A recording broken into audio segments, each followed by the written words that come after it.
Hello, my name is Breganowski. And I'm Austin Morales, and you're watching The Inner Gamer On. And today we'll be talking about what innovations we want to see in 2021 in virtual reality. We have the PSVR 2 that just got announced, but that is coming next year. But what about 2021? What is coming? Will we see an Oculus Pro? Will we see something else? I don't know, but we have a lot to say about it and what we want to see, where we want things to go. And is VR as cool as it once was? Let's talk about it. And as always, if you enjoyed this content, please like, subscribe, and bang that bell, because YouTube wants you to do a lot more things these days. So please help us out.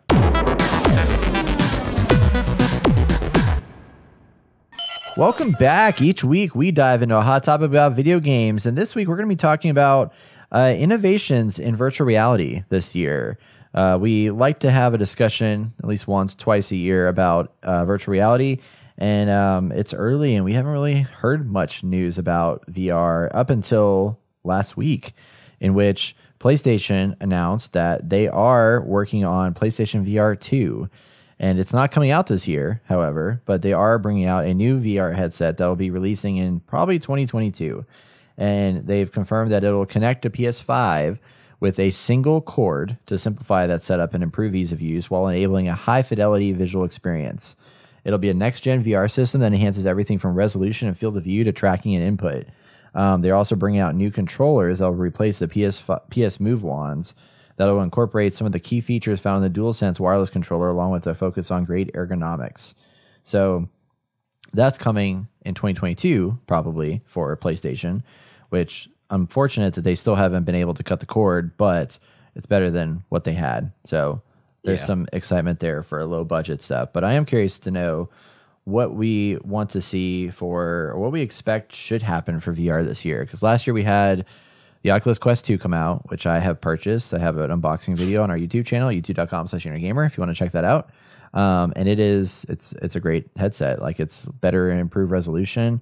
One thing that they did recently that I need to try is they increased the refresh rate through a software update, which I need to investigate in, because previously it was 72 hertz, which was the same as it was on the last headset, I think is what it was. But that's decent. I believe now it's 90, maybe 95. I mean, it's a little bit higher, so it should be a bit cleaner, which is awesome. So very excited about that. I think yeah, I mean, really, it's kind of open-ended here of what we want to see. I mean, Austin, you have the HTC Vive. I know we've talked about you potentially wanting to get the original, wanting to get something new. I mean, what is your gauge on VR right now? In what sense? General? Just like, general. I mean, like, what is your vibe? Like, have you wanted to buy something new? Is there anything out there that's excited you? Or are you just kind of like, like VR is not really my jam anymore? And if so, why? Yeah, Valve Index perked my ears up a little, actually quite a bit, but obviously it's a little more expensive than I want it to be. Yeah. And I want to buy right now, and that is going for $1,000 if you want the VR kit, or $749 if you want the headset and controllers, or just $500 for the Index headset. Crazy. They're just selling that alone. I mean, what do you play it with? Oh, it's out of stock. Right. Anyway, and then with the Oculus Quest 2, that was like, okay, like that's actually something that is reasonable. And that's the biggest thing, I think, for VR now, is the accessibility of it. And we've reached a point where, yes, it is now very accessible for $300. Like, yeah, if you ever want a VR, you should get it right now, right? Like, there's a lot of games that have come through the pipeline and a lot that are actually worth playing and grabbing on any headset. But for me, there's nothing that's been really like outstanding. Like, Half-Life Alyx was awesome, but I never finished it. Yeah. Because I want a giant room to play in where I don't have to worry about stuff like knocking into things or hitting my ceiling fan, which I actually did, which was ridiculous and crazy. Yeah. So yeah, I just really haven't been on the train. I know that first year I got it, I was like super hyped, super pumped. And I had really good experiences with some of the games. They were far and few between, but obviously it was early. Like, VR just came out. HTC Vive was like the first headset. So had a lot of growing to do, and yeah, that headset has not aged very well. I mean, it is a relic, honestly, right now. So yeah, and I think the question I have is like, what should the experiences be, and how they should be delivered. Yeah. And I have some ideas, but we'll go back to you. Yeah. Yeah. My big thing for what I want to see kind of this year in VR is like with the Oculus Quest 2, when I first jumped into it, I was like really excited about it. And I love the Oculus Quest for the detachment from anything. And that's like far in between like what's needed to happen is to have that ability. And it's there, and that's a great feature. But there's now this new sense of like the games that I find myself falling back into repeatedly are the simple stationary games where you're standing still, like shooting stuff, or like the Beat Saber, the Audica, the Pistol Whip, those kinds of games, the games that I really love playing and enjoy like interacting with. I haven't as much liked like The Walking Dead Saints and Sinners. I thought that was a great game. Like, I think they did a really good job with it, but I haven't had the desire to want to jump back into like a 10-hour experience in virtual reality like I would on my console, like on Assassin's Creed or whatever. Like, I want to come back to that game and play more of it. Walking Dead Saints and Sinners, I haven't really wanted to, partially because the graphics aren't that great, because of the fact that that's just not, the processing power is not quite there for the free remote headset. And then the movement is still weird. Now Half-Life Alyx, I think, did a good job with the movement, with the teleport features, and I didn't feel like it was frustrating. And visually, it actually looked pretty good in Half-Life Alyx. Walking Dead didn't look as good. It felt a little bit kind of gobbledygooked in the graphics, like they were just low poly everywhere, and the movement was a little disjointed. But I feel like there was a time early on that we wanted more and more like full blown experiences in virtual reality. And I think that's what people were saying, like would sell the games and the headsets more, push headsets. But I don't feel like I feel like that shouldn't be our goal at this point. I feel like it's kind of more like I love playing games on mobile phones that are like short, simple puzzle games that are fun and easy to jump into.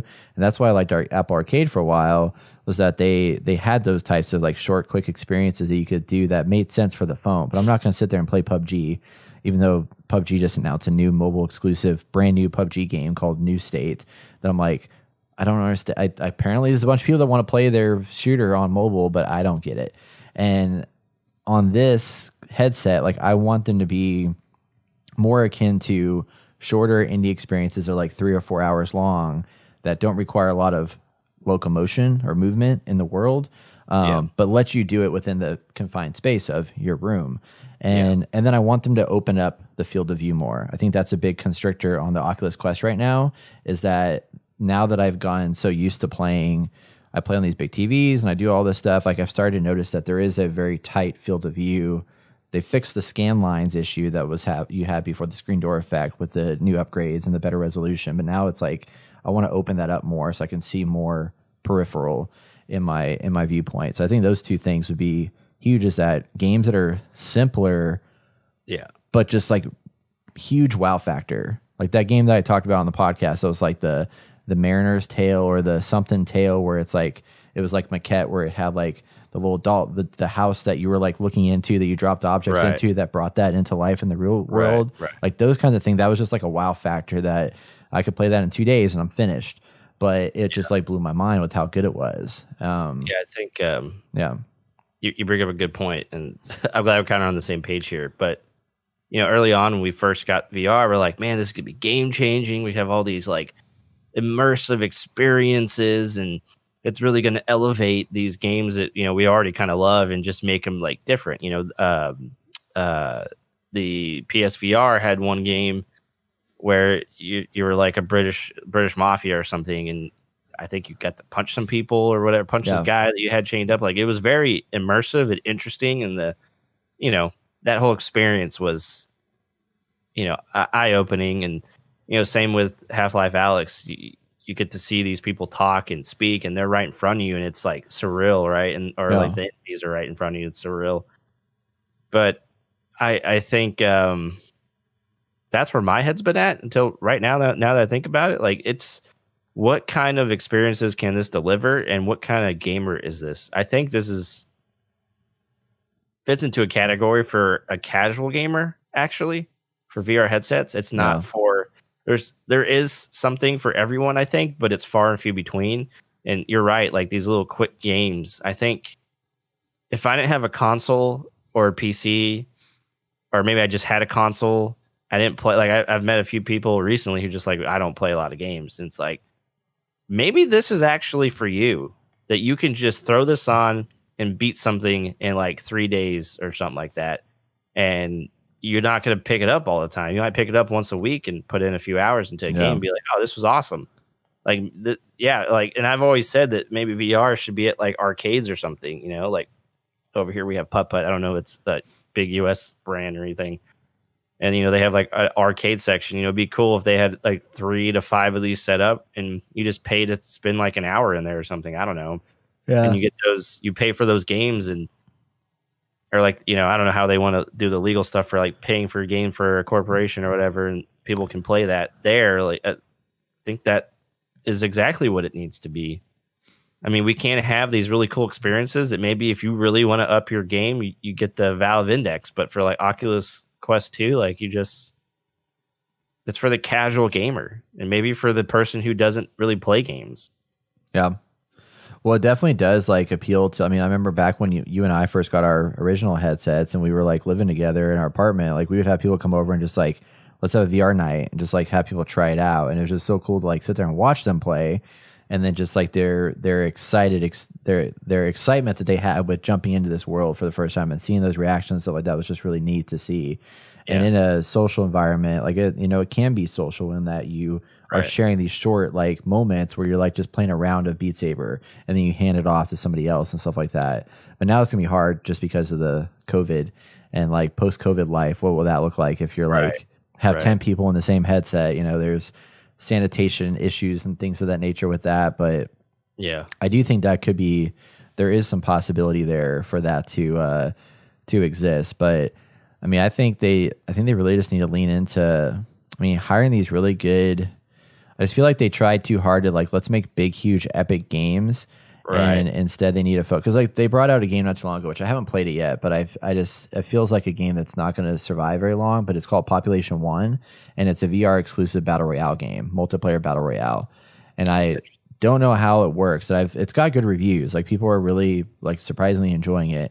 And I don't know what the movement style is like and stuff like that, but it looks like it's very fast and intense. And I'm like, I don't know how that works in the VR space. And I don't know if I want that, you know, I don't want. Yeah, VR is so cool in that it's not, I mean, it's different than your traditional game system. And the things that you do, like with how Half-Life Alyx particularly was able to recognize the fact that, you know, there's things that are really boring and dull in a regular game, like touching buttons on a console is boring in a game. But in VR, it's really cool because you physically are, not physically, but you're touching things with your fingers and pulling on objects, or, you know, like that one part where like when you go to the workbench, I think it's a workbench, or you go somewhere and you like lift something up, like open up a door to like get into something, like that's normally you just click a button, it just opens, like you hold square to open the thing. But in the VR world, having you physically do that hand motion is really awesome. And I want games to more lean into that idea. Like I think Job Simulator did a really good job. Job Simulator and Vacation Simulator, those series of games were really good at just realizing what do people like to do and what's cool to do in a VR world. And like there's one game mode where you're like literally making burgers, and I mean you're flipping through burgers and stuff like that, or you're diving down underwater into this place and like catching fish, and there's like fish like flying around you, and you can like reach out and grab a fish and hold it in your hand and just like, you know, look at it. And it's like, that would be super dumb in a regular game, but in virtual reality, it's a whole different thing. And I think that's one of the things that development teams need to realize is that we need to not make Assassin's Creed Valhalla in VR. We need to make, what do we want to make in VR? It's going to be a different game entirely. And what is that different kind of game experience? And I think that's something I want to see kind of build out more in 2021. Yeah, I'm watching this Population 1 VR game, and it's interesting. But I mean, I hate it. This guy's just standing. I hate this in VR in general. Like, this guy's just standing still, but his character's moving. Like, it trips me up every time. Yeah. Every time. I can't stand that. And there are some good sitting VR games that are worth playing. I played one that was a little too crazy for me, but you're in space and you're in a spaceship and you can go to different areas and little battles and stuff, and it's pretty cool and realistic if you're sitting down. But I think what would be awesome is if you were able to like set up your play area, like, hey, there's going to be a chair here, there's going to be a table here, and make it where it's like, hey, somehow it can measure your table, or it decides like, hey, this table, like, are you sitting on a chair, like a wooden chair, where it's just like, you got it back? Are you sitting on a game chair? Are you sitting on a recliner? Like, maybe it can just like have you decide what kind of chair needs to be put into the world, so it reflects that, and you're able to do that. Because like my thing with Half-Life Alyx is I'm standing up for 4 hours, or 2 hours. Like, that gets tiring after a while. Yeah, like, I don't want to keep playing it. Like, I need to take a break. And you can have those things where it's like, okay, there's gonna be a table here, there's gonna be a chair here. Well, maybe I can sit down. Yeah, it's cutscene or whatever. I don't know. I kind of think of it like, you know how when you go to a theater play and like they have like props on the stage and they use those props in different ways to act out a scene, or like improv or something like that. Like, I wonder if there's anything you can pull from like how actors in improv work with the objects that they have to recreate scenes. If that can somehow, those ideas and imagination of those things can be applied to VR to also do the same kind of deal. Because like, I've seen like people do improv where like they turn like a chair into like 5 different settings, and if you have that one chair that you're like, if you have a single chair in your room that you can move around to do different things, like you could have a bunch of different types of things happen. Like, you're sitting on the seat of a ship, or you're in a submarine, or you're flying an airplane, or whatever. And based on where you put it and how you interact with it, I don't know, could be interesting. Yeah. I mean, there's a lot that has to go into thinking how that's going to work. But I mean, at the end of the day, we just need nanotechnology, and there's like this room you go into and it just changes things as the game tells it to change the things. Like, it's just the only way to do it. I don't know. But it's just what, we all have these visuals from what VR is from movies and stuff. And I think we kind of, at least I did, I thought that was going to be like that to some degree. But I mean, now we understand the limitations of VR at this moment, and it's come a long way. But there's just so much that needs to be developed for it in order to make it a real viable, interesting experience for me personally. So I mean, I don't know. I just needs more time. And that's why it hasn't been on my radar. It's like, I don't want to deal with all that, right? Especially setting up something minus the Oculus Quest 2. That'd be. I was gonna say. I mean, that's easy.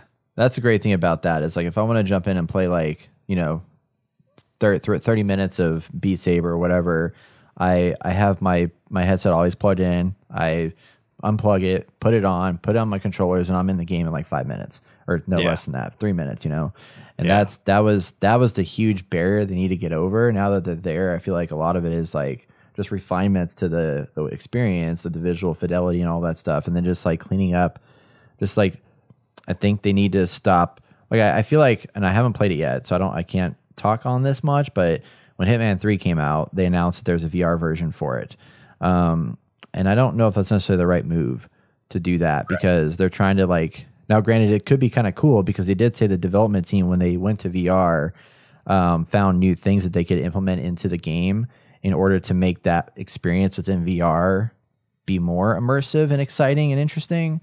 But I feel like it needs to be more like they need to think independently of what they're doing here. Like, this here and this here should not be, they shouldn't be the same thing. They should be separate in some way and more contained for now, because I don't think that the appeal of virtual reality is ever, at least for the next 5 years, going to be, I want to play a 20 or 30 hour experience in my VR headset. It's, I want to play something that's going to blow my mind for the next 2 hours. Right. And be cool, content with what just happened, that kind of deal. So Yeah. Hopefully we see more of those, but there's a lot of stuff. I mean, there's one game that came out, Phantom Ops, Covert Operations or something like that, that is supposed to be pretty interesting. It's a stealth action, like shooter game, kind of like a Splinter Cell-ish thing. I don't know how it works, but I've heard it's good. I know there's a lot of people that love Rec Room.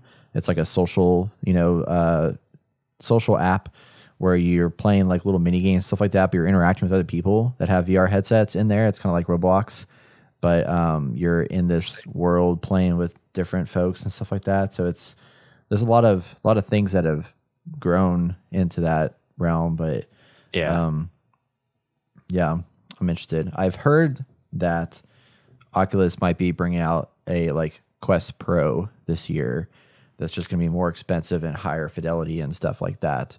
Yeah, I think they need that. Yeah. So I don't know if they're going to do anything more besides like bigger field of view and faster processor, but I'm assuming it's going to stay disconnected, So how they make that happen without making it super heavy will be interesting. But yeah, that's the other problem with my ancient headset. It's super front heavy, top heavy, and it just gets tiring. Which is crazy being so heavy when it's not untethered. It's like yours is still heavy when it's tethered to something. Yeah. Has to have a computer attached to it, but it's still heavy. Right. At least on mine, it's like got a computer attached to the front of it, so it's going to be a little heavier. But yeah, yours is like, no, you need a beefy ass computer in order to even run anything on it. But yeah, that's technology, early adopters. That's the life that we experience. That's right. So, it's okay. Yeah. I knew what I was getting into, and it's cool that I just kind of have that piece of history, video game history, sitting around. Yeah. I'm really surprised right now that there's no highly anticipated VR game that's on my radar.